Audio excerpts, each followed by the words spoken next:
Great. Another anime with a starry-eyed protagonist, a sexually ambiguous rival, and an annoying and seemingly useless female lead. If this sounds like you heard it before, that's because shonen anime are redundant as fuck. Steven, play that opening.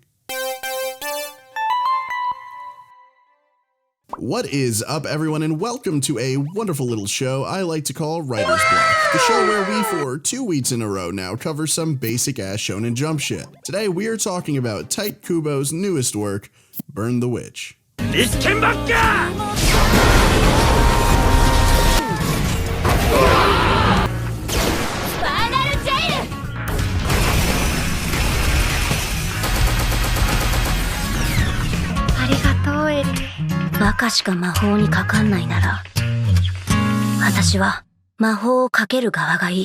Burn the Witch is, as mentioned before, Tite Kubo's newest manga and anime published by Shonen Jump and animated by Studio Colorado. Colorado? Nope. Honestly, I'm really not familiar with their work. Let's see what else they've done. Okay. Penguin Highway, that was pretty cool. And, oh? Wait, they made Pokemon Twilight Wing? They made the ones with the little kid and they had like cancer or something. Must have made Leon and then the animation was so Now, I wouldn't really call this video a review exactly. However, if that were the case, just know I'd recommend the series. The first season, if you would even call it that, is only 3 episodes, and it's pretty damn good. It's about magic and dragons and cool shit like that. But no, again, this isn't a review. I'm making this video for a specific reason. But before we get there, let's talk a bit about some popular mangaka. You see, when a mangaka makes a big series that becomes so popular it reaches pop culture status, it's sort of a double-edged sword. On one hand, you made it. Everyone loves your work. Congrats. All the weird hentai you drew in the back of your 8th grade English class during 7th period paid off, and now you're famous. On the other hand, where do you go from there? Series such as Dragon Ball and Naruto found a way to end their story but also live on through new manga which are headed by new creators while the old ones are still involved. So we get things like Dragon Ball Super and Boruto. While both are shit, they have their fandoms but are also divisive to original fans of the series. Then we have another type of approach for a popular creator. Atsushi Okubo, creator of Soul Eater, made a banger of a manga and a show and then took a break, only to eventually re-emerge into the scene with an absolute banger again, that being Fire Force. These two creations aren't really connected by anything other than the fact that they are from the same dude, excluding minor cameos of course, but they are both good with their own stories and characters to expand upon. Basically, you don't need to know anything about Soul Eater to watch Fire Force, even though they are from the same creator. Now, why the hell am I talking about everything other than Burn the Witch right now? For those who pick up on context clues, you're probably not subbed to the channel, but you probably see where I'm going. However, before we get to the grand payoff, let's give a bit of a synopsis of the show. After this break, that is.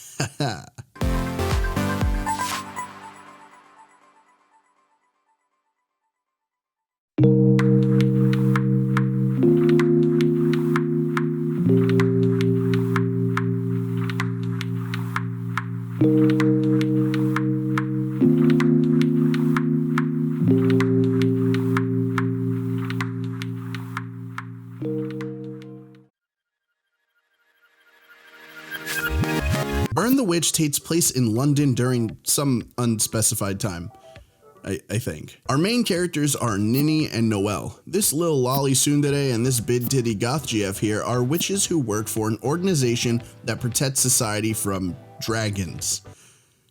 Anime, I know. This 3-episode arc shows us a bit of their world and how their society functions. Add some dope fight scenes, some cool-ass dragons, a cute little dog, and a hot, dumb, blonde bimbo that's only there for fan service, or so we initially think. And you have an interesting start to what can end up being another great shonen anime. Now, let me be clear. This series does absolutely nothing particularly crazy. It's a solid story with solid world building and solid shonen characters. Really just exactly what you would expect from a Shonen Jump series. However, the reason I'm highlighting it has to do with that paragraph I read a little while back. If you'd recall, Tite Kubo is the creator of Bleach, one of the biggest anime to come out in the early 2000s. This show was on equal footing with Naruto and One Piece as the next generation of anime, one of the big 3. And honestly, it's a huge reason why anime is even big here in the West. Again, thanks to its status as the big three. So after Tite Kubo finished his wonderful series, he vanished for a bit, rightfully so, only to emerge with the series that we are talking about today, Burn the Witch. Okay, Joker, enough with the padding and circle jerking, just get to the point. Tite Kubo found a balance of respecting his old series as well as bringing something new to the table. Let's finally get to the point of this video. Oh, and slight spoilers for Burn the Witch, though I honestly think this makes the show even more interesting, but here's your warning just in case. At the end of the three-parter, as the anime closes, we get possibly one of the most hype reveals I've experienced in a long time, and here it is. This show is a fucking continuation of Bleach. Now, there were some hints, and even at the end, we outright see this is the West branch of the Soul Society. But seeing the title turn into Bleach and confirming this is one and the same as Bleach was, no pun intended, magical. Tite Kubo found a way to tell a brand new story with brand new characters, worlds, powers, theming, etc., but also is expanding on the original world that got him where he is now. He successfully navigated the pitfalls of a sequel series and is now delivering a new story with ties to an old one. By doing it this way, he not only maintains the greatness of his previous work without sullying it, he can now expand that world and build off of what made it so interesting in the first place. Burn the Witch was already a cool and fun world, but now knowing it is the same one that we see in Bleach but located somewhere else only makes it that much more interesting. We are seeing how powers and cultures change due to location. In Japan, the Soul Society are all Shinigami who fight hollows and protect society by keeping the dead and living worlds separate. Whereas now we know in the West Soul Society located in London, they use mana to protect everyone from dragons who cause death and destruction. These are one and the same, just located in different areas. Just the existence of Burn the Witch alone has deepened the lore of Bleach, and I just think that's really cool. Tite Kubo found a way to expand on his story while giving us a whole new look at something completely different. Paying homage and expanding what was there is such an easy answer, but not many creators have pulled it off this well. And that's why I made this video, to show the correct way to make a comeback. Welcome back, Kubo. Can't wait to see what you have to show us.